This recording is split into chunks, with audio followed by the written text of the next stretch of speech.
this is the problem with paper money, with fiat currency. It can always rip, right? This is worth like $2. So as you can see, it's already started to rip here. Of course, you could tape it, but eventually this fiat currency has to be burned or destroyed. I mean, probably when I go to the bank and it's already taped up, they're just going to destroy it. They're going to send it to the government. They're going to destroy it. They're going to print more. This would never happen with cryptocurrency, with Bitcoin. Where would you tear up a Bitcoin? How would you break a Bitcoin? The only way you could lose access to Bitcoin is if you lose your keys, or you lose your password, or you lose your hard drive where the Bitcoin is stored and it's not backed up, just as you would lose access to your bank account if you gave it up to a hacker, or you lost a password and something happened with that and you were in a different country. You could get locked out of your money just as easily. This would never happen with Bitcoin. It's just absolutely a sham. I was taking my money out of my wallet and then just ripped half straight off. So this, look at how cheap this material is. Look at how cheap. There we go. See, look at that. That's great. That's perfect. So here's how it looks after we taped it. And of course, this is still legal tender. You have to go to the bank. You have to exchange it. It is what it is. But the main rip was this one in half right here. So there's two types of rips, where if it's more than 75% of the fiat currency, if it's more than 75%, and it rips here, kind of like it did over here, if it was just this, you'd be fine. This is a very old banknote that's just, I don't know, it was just wet or whatever. Anyways, so when I was taking it out of my wallet, it ripped mostly. You know, it was like hanging on by a thread or whatever. So the lady didn't want to accept it, and I had to tape it, of course. And, you know, there was another one. It's just funny how fiat currency is so flimsy, and already this one's beginning to rip.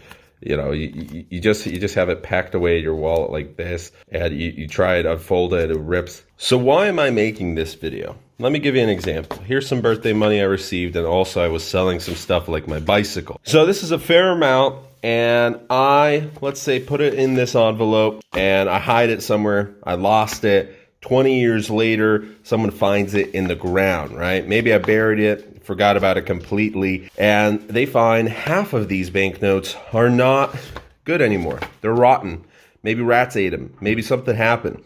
This sounds like a crazy example, that after 20 or 30 or 50 years or however long, this money, well, it might not even be good anymore. It might be too destroyed for the bank to accept. And you'd be right that it is a crazy example, except this is exactly what happened with Pablo Escobar. You see, he died and he hid lots of money, millions and millions of dollars in the countryside. So not only did the money that he hid underneath trees, nearby rivers, in holes in the ground, did that money rot? Did it get destroyed? It sounds crazy, but Pablo Escobar lost millions of dollars hiding it in the countryside, and also millions of dollars while rats ate it, because he had so much money, so many banknotes lying around. If he had only heard of cryptocurrency. Of course, it didn't exist back then, but it would be a great way for criminals or everybody of this planet to hide their money and leave it somewhere. Not only will it beat inflation, not only is this getting hurt by inflation, so it's getting eaten up every single year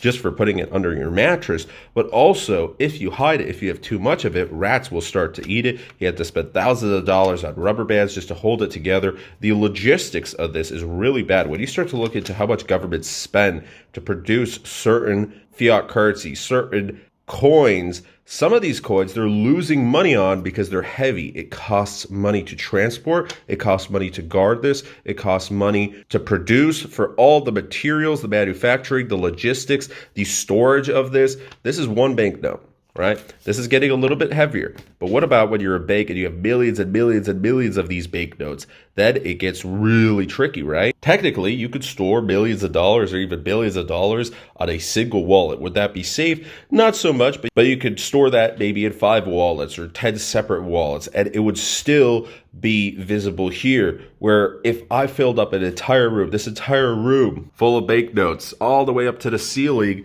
yeah, that would be pretty hard to keep track of all of that. And then you lose this money, right? You're walking down the street, falls out of your wallet. There's so many ways you are losing money. I mean, how many of you have ever lost a dollar bill or $50 bill or 50 euro or even 100? It just fell out. I have lost money multiple times. Sometimes walking down the street, sometimes my wallet fell out, right? I had my wallet retrieved and people gave you my wallet back, right? But that just doesn't happen with cryptocurrency. So either rats are eating it or it gets ripped up, something happens to it. There's also counterfeit bills, right? Maybe you get paid for something thanks to eBay and you meet up, you get paid, or actually in this case, Craigslist. So sorry, Craigslist. Someone gives you this type of bill, maybe it's counterfeit, or they give you a bill that's already irreparable, or something happens with it. You go to the bank, you can't use it.